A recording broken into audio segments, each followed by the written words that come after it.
अस्सलामुअलैकुम नाजरीन, बहुत ही जबरदस्त खबर लिए आज फिर मैं हाजिर हूँ। वेस्ट इंडीज से T20 सीरीज में शिकस्त के बाद कई मनफी रिकॉर्ड्स भारत के नाम। वेस्ट इंडीज से हाल ही में T20 सीरीज हारने वाली भारतीय टीम ने कुछ मनफी रिकॉर्ड्स बना लिए। वेस्ट इंडीज ने 5वें T20 मैच में भारत को बआसानी 8 विकेट से हराकर सीरीज 2-3 से जीत ली थी। इस सीरीज के बाद भारतीय टीम ने T20 फॉर्मेट में कुछ मनफी रिकॉर्ड्स अपने नाम किए हैं। रिपोर्ट के मुताबिक भारतीय टीम 25 माह में पहली मर्तबा T20 सीरीज हारी, जबकि दो तरफा सीरीज की बात की जाए तो भारतीय टीम को वेस्ट इंडीज से 17 साल बाद शिकस्त हुई है। भारतीय मीडिया के मुताबिक वेस्ट इंडीज के खिलाफ इस T20 सीरीज से कबल भारतीय टीम कभी किसी T20 सीरीज में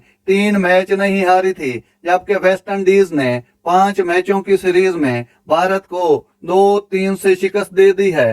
तो ये थी आज की जबरदस्त खबरें जो मैंने आप तक पहुंचाई। अगर मेरा वीडियो अच्छा लगे तो मेरे चैनल को सब्सक्राइब जरूर कीजिएगा। अल्लाह हाफिज।